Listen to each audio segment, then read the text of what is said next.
할렐루야. 하나님의 큰 은혜가 우리 성도들에게 함께하기를 주님의 이름으로 축원합니다. 폴란드 태생의 미국인으로서 사회심리학자 중에 데이비드 크레치라고 하는 분이 계십니다. 이분이 뭘 가지고 연구를 많이 한 분이냐면 쥐를 가지고 연구를 많이 한 분이에요. 이분이 쥐를 광범위하게 연구해서 인간의 뇌와 연관시키는 논문을 참 많이 남긴 학자입니다. 그가 여러 심리학자들과 함께 연구 활동을 한 내용 중에 이런 내용이 있습니다. 12쌍의 쌍둥이 쥐를 가지고 실험을 한 거예요. 12쌍의 쥐를 두 그룹으로 나누어서 한쪽은 아주 좋은 환경을 조성해 놓고 다른 한쪽은 아주 안 좋은 환경을 조성해 놓았습니다. 그래서 좋은 환경에 있는 쥐들은 공간을 대단히 넓게 만들어 놓고 불도 환하게 밝혀주고 여러 가지 좋은 소리도 들려주고 대단히 활기 있는 분위기를 조성해 놓았어요. 또 창조적인 장난감도 넣어 주었습니다. 그리고 매일 30분간 밖으로 옮겨서 새로운 세계를 탐험할 수 있는 기회도 제공했습니다.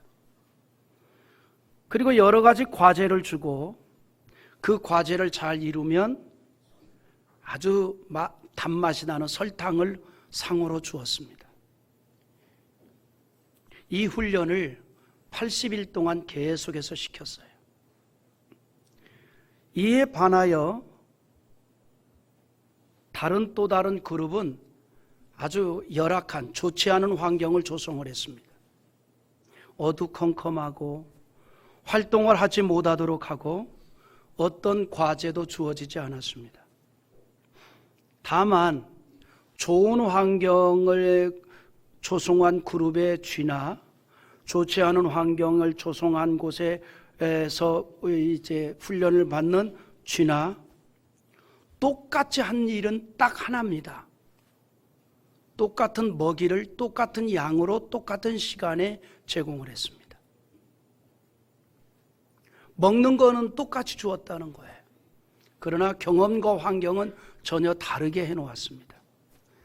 이 실험 이후 결과를 보니 좋은 환경에서 자극을 받은 쥐가 훨씬 영리해졌고 과제도 제대로 풀어갑니다. 뇌를 회부해 보았습니다. 좋은 환경에 놓여진 쥐의 뇌는 크고 주름도 깊고 무거웠습니다. 뇌 세포도 많이 증가했고 세포 사이를 연결하는 가지도 많아졌습니다.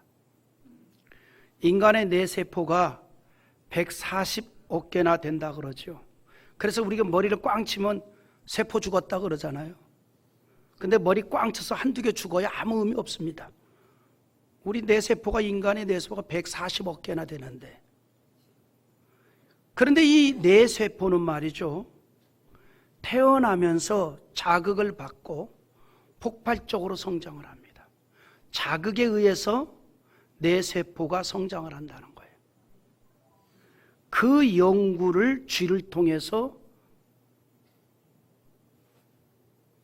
구체적으로 했던 거예요. 그랬더니 정말 이 두 그룹의 쥐가 형성된 환경에 의해서 뇌 자극이 이루어지고 그리고 뇌세포가 형성되었다는 거죠. 그 원리를 인간에게 그대로 적용했습니다. 사람이 태어나면서 자극을 받고 폭발적으로 뇌세포가 성장한다는 거죠.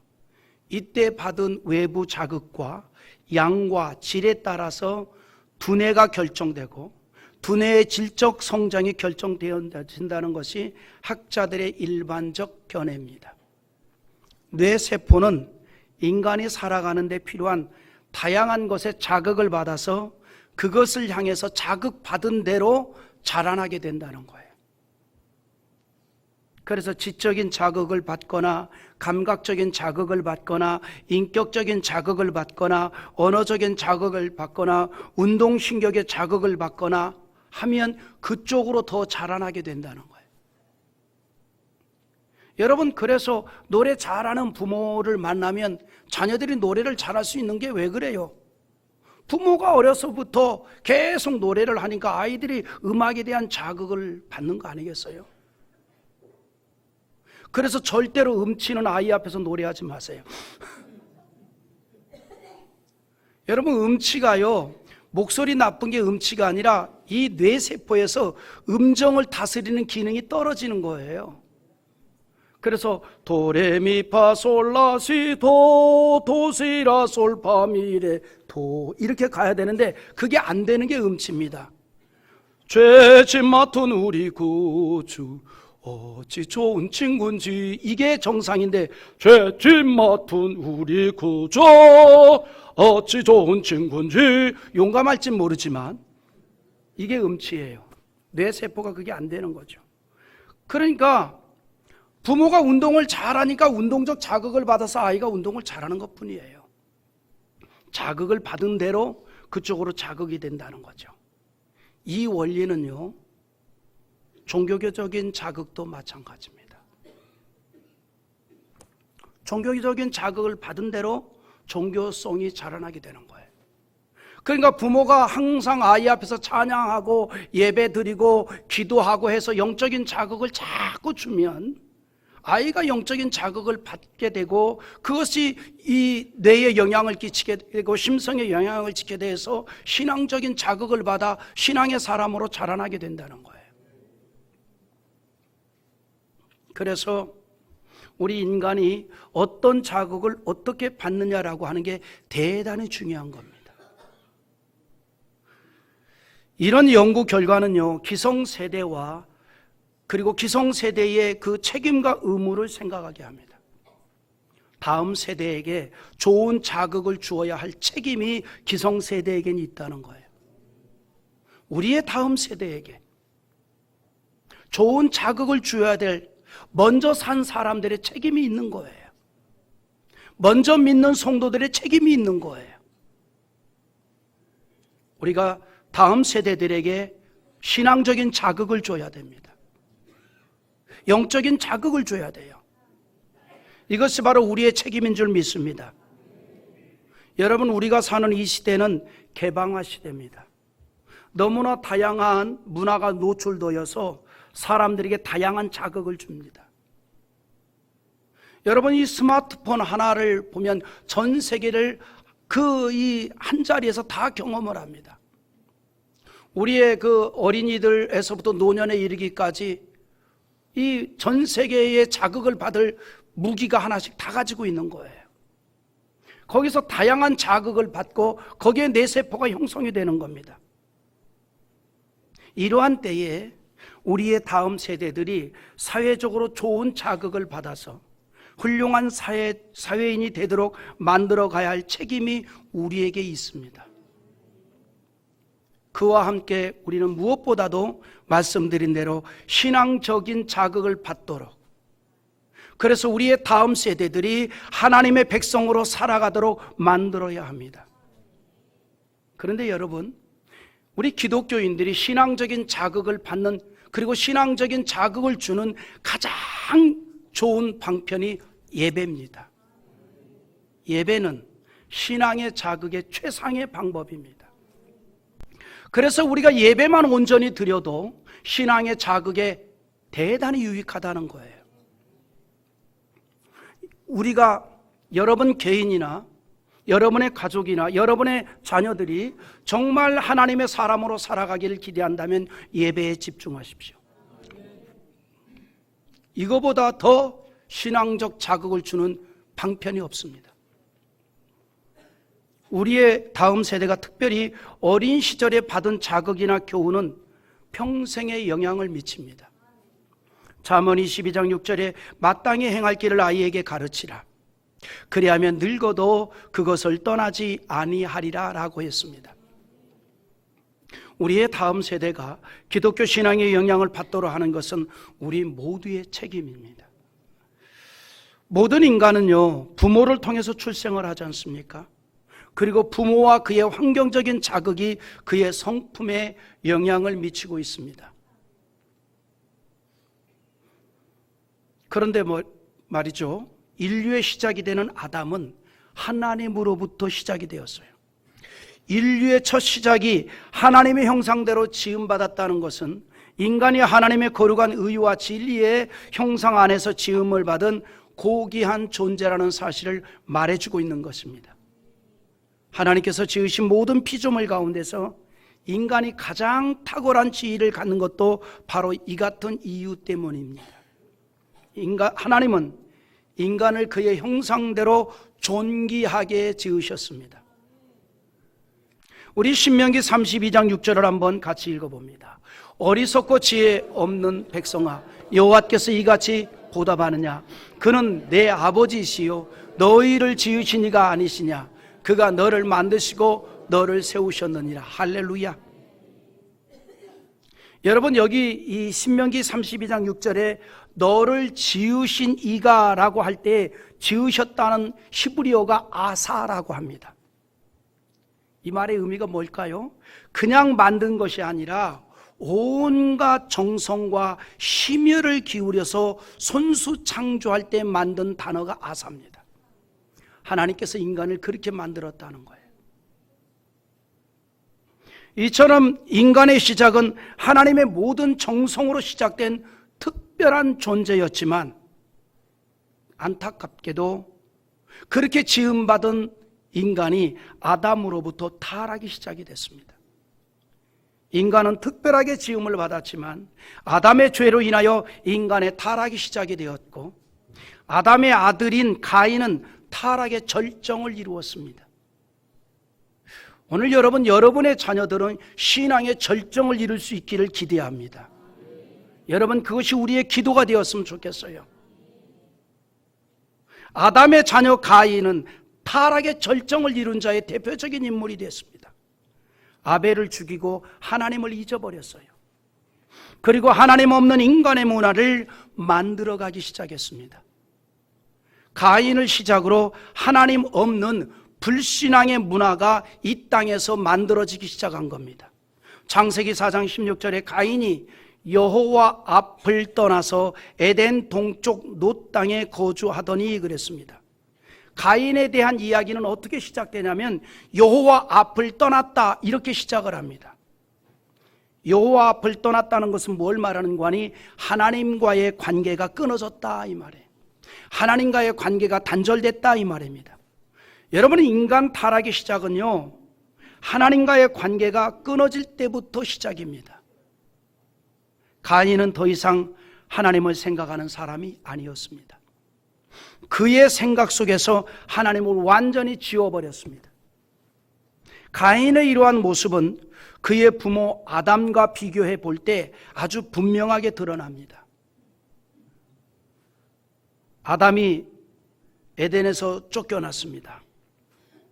가인도 아담이나 하와나 마찬가지로 그도 하나님의 은총의 그 동산에서 쫓겨납니다. 가인은 아담과 하와처럼 에덴의 동편이라는 비슷한 환경에 거주했습니다. 그런데 아담과 하와는 에덴에서 쫓겨난 자리에서도 하나님에 대한 생각을 잃어버리지 않았습니다. 하와가 에덴 밖에서 가인을 낳았을 때에 창세기 4장 1절에 보면 내가 여호와로 말미암아 득남하였다라고 고백을 했습니다. 하지만 가인은 에덴 동편 놋 땅에 거하면서 하나님에 대한 생각을 잊어버리고 말았습니다. 그래서 가인은 에녹을 낳으면서 하나님에 대해서 어떤 표현도 없는 거예요. 외적으로 볼 때 아담과 하와 그리고 가인과 그의 아내의 행동은 크게 다를 바가 없었지만 그 둘 사이에는 근본적인 차이가 있었습니다. 아담과 하와는 가인을 낳으면서 하나님을 고백함으로써 하나님을 생각하였지만 가인과 그의 아내는 에녹을 낳으면서 하나님을 망각하였기 때문에 하나님에 대하여 아무런 고백도 하지 않았던 겁니다. 아담과 하와 그리고 가인은 비슷한 환경에 거주하였지만 아담과 하와는 하나님을 기억하였고 가인은 하나님을 망각하였습니다. 여러분, 사람에게서 가장 큰 문제는요, 어디에 거주하느냐라고 하는 것이 아니라 어디에 거주하든지 하나님을 기억하고 있느냐라고 하는 것이 중요한 문제예요. 내가 어디 사느냐라고 하는 게 중요한 문제가 아니에요. 하나님을 기억하고 있느냐라고 하는 게 중요한 거예요. 아멘입니까? 내가 비싼 동네에 사느냐 아니면 아주 싼 동네에 사느냐라고 하는 게 중요한 게 아니에요. 하나님을 기억하고 있느냐라고 하는 게 중요하다는 거죠. 보세요, 아브라함은 이방 땅에서 나그네로 살아도 하나님을 기억하였습니다. 그러나 엘리 제사장의 아들 홈리와 비느하스는 성전에 살아도 하나님에 대한 인식이 없었습니다. 내가 어디에 사는 게 중요한 문제가 아니에요. 하나님을 기억하고 있느냐 아니면 하나님을 잊고 있느냐라고 하는 문제가 정말 중요하다는 거죠. 가인은 이미 하나님을 떠나서부터 모든 것을 자신의 힘으로, 자신의 능력으로 할 수 있다는 생각으로만 가득했던 거예요. 하나님의 도우심과 하나님의 인도하심에 대한 신앙이 전혀 없었던 겁니다. 그래서 그가 한 일이 뭐예요? 하나님 없는 도시를 만들기 시작한 거예요. 하나님 없는 문화를 만들기 시작한 거예요. 우리 창세기 4장 17절 한번 같이 읽어봅니다. 아내와 동침함에 그가 임신하여 에녹을 낳은지라 가인이 성을 쌓고 그의 아들의 이름으로 성을 이름하여 에녹이라 하니라. 가인이 성을 쌓기 시작합니다. 자기의 영역을 확보했다는 것입니다. 사람들을 보면요, 참으로 부지런한 사람들이 있어요. 새벽부터 일찍 일어나서 열심히 일하면서 살아가는 사람들 참 많이 있습니다. 성경은 열심히 일하는 것을 탓하지 않습니다. 오히려 부지런함에 대해서 격려하고 칭찬을 합니다. 게으름을 경고할 뿐입니다. 그러나 하나님까지 잊어버린 열심에 대해서 헛되고 헛된 것임을 말하고 있습니다. 우리에게 있어서 중요한 것은 하나님을 잃어버리지 않는 일입니다. 우리가 어떤 형편에 처해 있는가라고 하는 것이 중요한 것이 아니라 우리가 하나님을 향하고 있느냐라고 하는 것이 정말 중요한 문제입니다. 가인을 시작으로 인류 최초의 문화가 시작되었고 모든 인간의 문화는 가인의 후예를 통해서 이루어졌습니다. 그런데 가인은 하나님을 잃어버린 자였다는 거죠. 하나님 없는 인간을 위한 인간의 문화를 만들기 시작한 겁니다. 이렇게 이루어진 인간의 문화는 발전하면 발전할수록 죄로 더욱 오염되어 갈 뿐입니다. 하나님 없는 인간의 문화는요, 만들면 만들수록, 발전되면 발전될수록 인간의 죄성이 더 만들어질 뿐입니다. 사람이 죄에 더 오염될 뿐입니다. 세상의 모든 문화는 결국 하나님을 대적하는 것이 되고 결국은 인간의 죄성과 교만을 드러내는 결과가 되어집니다. 가인의 후손들을 통해서 가축일을 하는 사람이 나오고 음악을 하는 사람이 나오고 구리와 새로 여러 가지 기구를 만드는 사람들이 나오게 되었습니다. 세상 문화가 형성되기 시작했다는 얘기입니다. 중요한 것은 그 문화가 하나님 없이 이루어진 문화였다는 사실이에요. 하지만 하나님께서는 불신앙적인 문화만 계승되도록 하지 않았어요. 여기에도 또한 은혜입니다. 창세기 4장 25절에 다른 씨가 나오지요. 같이 봅니다. 아담이 자기 아내와 동침함에 그가 아들을 낳아 그의 이름을 셋이라 하였으니 이는 하나님이 내게 가인이 죽인 아벨 대신에 다른 씨를 주셨다 하며. 할렐루야. 아벨을 통해서 하나님이 역사를 계승하려 했지만 그가 죽음으로 인하여 셋이라는 다른 씨를 주셨습니다. 하나님에 대한 신앙을 회복할 혈통을 허락해 주었다는 거예요. 그래서 여러분, 인간의 문화와 혈통에는요, 영적으로 크게 두 가지 혈통으로 이루어집니다. 가인과 라멕으로 이루어지는 신앙 없는 불신자들의 혈통과 셋과 에노스로 이루어지는 신앙을 계승하는 하나님의 자손들의 혈통이라는 사실입니다. 여러분, 육체의 혈통도 중요하겠죠. 그러나 여러분, 우리가 정말 중요한 것은 영적인 혈통입니다. 신앙의 혈통입니다. 그런데 하나님을 떠난 가인의 혈통으로 이루어진 인간의 문화는 하나님 없는 거대 문화만을 만들어 가려고 하고 있다는 거죠. 인간은요, 태생적으로 약함과 한계를 극복하려는 부단한 시도를 하고 살아갑니다.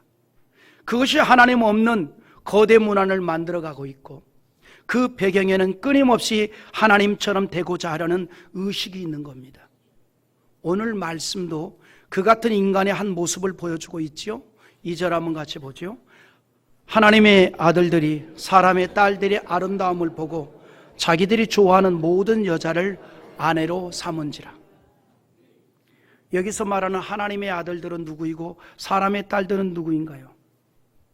일반적으로 하나님의 아들들은 신앙을 계승했던 셋 족속의 경건한 사람들을 말하고, 사람의 딸들이라는 하나님을 잃어버린 채 세상 문화를 키워왔던 가인 계통의 하나님 없는 문화의 자녀들을 말하고 있습니다. 그런데 본문에서 강조하는 것이 있어요. 자기들이 좋아하는 모든 여자를 이라는 말입니다.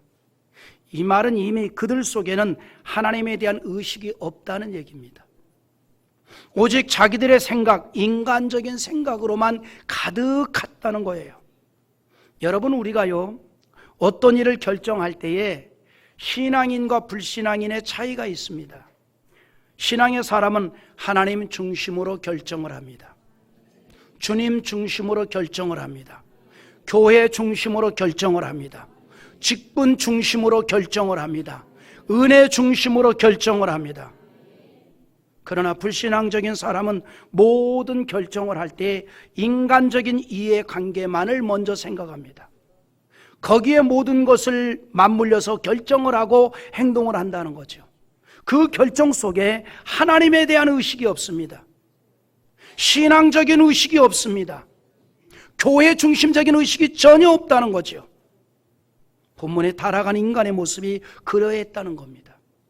자기들 좋은 대로 결정을 한 겁니다. 이것이 하나님 보시기에 죄악이었습니다. 그래서 하나님 이렇게 말합니다. 그들과 함께하지 않겠다. 그래서 3절 또 읽어봐요. 여호와께서 이르시되 나의 영이 영원히 사람과 함께 하지 아니하리니 이는 그들이 육신이 됨이라. 그러나 그들의 날은 120년이 되리라 하시니라. 하나님의 영이 사람과 하지 않겠다고 했는데 그 이유가 뭐냐? 그들이 육신이 됨이라 그랬습니다. 육신이 되었다는 말은 무슨 말인가니 영적 의식이 전혀 없다는 거예요. 신앙이 전혀 없다는 겁니다. 그래서 그들에 대해서 하나님의 영이 떠나겠다는 겁니다. 하나님의 영이 사람과 함께 하지 않으시겠다는 거예요. 하지만 사람들은 그것에 대해서 별반 관심이 없습니다. 아무런 염려나 두려움이 없습니다. 무엇 때문입니까? 하나님을 떠난 가인의 혈통이요, 불신앙의 혈통이기 때문입니다. 하나님에 대한 신앙이 없기 때문에 하나님이 함께하는 것에 대한 귀함을 인식하지 못하고 있는 겁니다. 하지만 하나님에 대해서 소중함을 아는 사람은 하나님의 영이 함께하지 않는 것에 대해서 두려워합니다. 여러분, 정말 우리가 두려워할 것은 그거예요. 세상에 살아가면서 우리가 정말 두려워할 것은 하나님의 영이 내게서 떠나는 일입니다. 사울에게 역사한 하나님의 영이 떠나 다윗에게 가니 사울의 인생이 어떻게 됐습니까? 우리가 세상을 살아가면서 정말 염려하고 근심할 것이 무언가를 생각하기를 바랍니다. 주식 떨어지는 거, 그건 그냥 크게 염려하고 두려워할 일이 아니라 약간 마음 아플 일이에요. 정말 우리가 염려하고 두려워할 일이 뭐예요? 하나님의 영이 내게서 떠나는 일입니다. 정말 우리가 확인할 일이 뭐예요? 하나님이 나와 함께하는 일입니다. 그거를 아는 자, 하나님이 함께하지 않으면 내 인생이 한 발자국도 앞으로 나갈 수 없다라고 합니다. 이스라엘 백성들을 이끌었던 모세가 그랬잖아요. 모세가 시내산에서 40일 동안 계명을 받는 동안에 이스라엘 백성들은 산 아래에서 애굽에서 보았던 금송아지 우상을 만들어 놓고 그거를 섬기고 있어요. 그 일로 인하여 하나님께서 모세에게 하신 말씀이 뭡니까? 내가 그들과 함께하지 않겠다. 우리 출애굽기 33장 3절 한번 읽어봅니다. 너희를 젖과 꿀이 흐르는 땅에 이르게 하려니와 나는 너희와 함께 올라가지 아니하리니 너희는 목이 곧은 백성인즉 내가 길에서 너희를 진멸할까 염려하니라 하시니라. 모세가 이 말을 들었을 때 큰 충격이 되었습니다. 그래서 하나님께서 가나안으로 함께하지 않는다면 어떤 의미도 없다는 그러한 생각이 들옵니다. 이런 생각이 하나님을 향한 신앙적인 생각이라는 거죠. 그러나 타락한 인간은 하나님 없이도 얼마든지 인간의 문화를 만들어갈 수 있다고 생각합니다. 노아 시대의 사람들처럼 거대한 인간으로 그 문화를 이루어갈 것으로 생각합니다. 그리고 재미있게 즐겁게 천년 만년 살아갈 것처럼 생각하는데 성경은 이렇게 말합니다. 그들의 때가 120년이라 유한하다는 겁니다. 노아 시대의 사람들이 자기들을 볼 때도 인간이 크게 보였어요. 그것은 거인이 있었기 때문입니다. 4절 한번 또 읽어볼까요? 당시에 땅에는 네피림이 있었고 그 후에도 하나님의 아들들이 사람의 딸들에게로 들어와 자식을 낳았으니 그들은 용사라 고대의 명성이 있는 사람들이었더라. 당시에 그 땅에는 네피림이 있었다. 무슨 말이에요? 거인들이 있었다 이 말이에요. 그래서 그 거인들을 보고 우리가 무슨 일이든지 다 할 수 있겠다라고 하는 생각을 갖게 된 겁니다. 그 결과 하나님 없는 거인 문화를 이루고 있는 거예요.